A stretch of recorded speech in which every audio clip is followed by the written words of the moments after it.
Yo mga idol, kamusta? Sports Talk PH nga pala. Ang laban ng mga Pinoy, pag-usapan natin yan mga idol.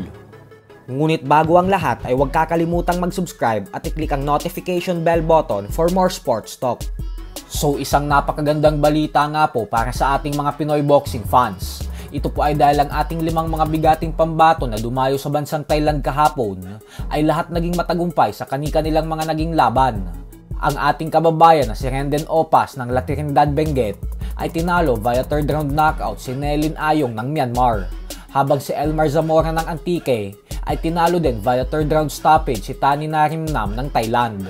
Dahil sa panalong ito ni Zamora ay umabante na ang kanyang undefeated record sa 7 wins with 5 knockouts at walang talo.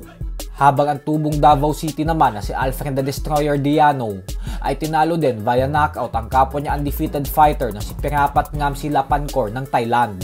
Umabante na din ang napakalinis na record ni Diano sa 13 wins with 10 knockouts at walang talo. Habang ang pambato naman ng mga Cebuano na si Elmo Bisdak Traya ay tinapos agad ang kanyang laban via first round knockout kontra sa Thai fighter na si Vachayan Sorbancur. At syempre sa huli nga po ay bumida naman ang pride ng Bacolod na si John Michael Zulueta matapos nitong pataubin ang Thai fighter na si Wirachon via third round knockout. Dahil sa panalong ito ni Zulueta kaya naman umabante na ang kanyang undefeated record sa 17 wins with 10 knockouts at walang talo. Sa kabilang banda naman mga idol ay mamaya na nga po gaganapin ang pangatlong laban ngayong taon ng former WBC interim bantamweight champion Raymart Gaballo, kung saan makakasagupa niya ang kapwa Pinoy boxer na si Jenny Boy Boca. May record na 14 wins with 12 knockouts and 15 losses. Parehong tumimbang ang dalawa sa official and final weigh-in kahapon ng 121 pounds, kaya naman tuloy na ang kanilang bakbakan mamaya.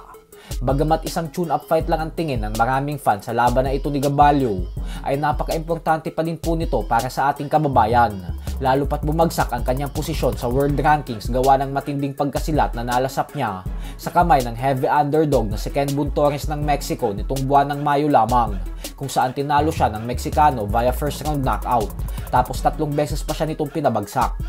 Samantala, opisyal na nga pong ipinag-utos ng World Boxing Organization na depensahan ni Sebastian Fundora ang kanyang WBO Junior Middleweight World Title belt sa former pound-for-pound king and current WBA Junior Middleweight World Champion Terence Crawford para sa isang bigating unification fight. Binigyan lang po ng 1 buwan ng WBO para sumailalim sa isang seryosong negosasyon ang dalawang kampyon, at kapag hindi nagkasundo ang magkabilang kampo sa loob ng 1 buwan na ibinigay nila, ay agad na itong papasok sa first bid. Dahil po sa balitang ito ay maliwanag na ngayon na hindi na matutuloy ang unang inanunsyo ng PBC Promotions na magtutuo si Fundora at Errol Spence Jr. ngayong October.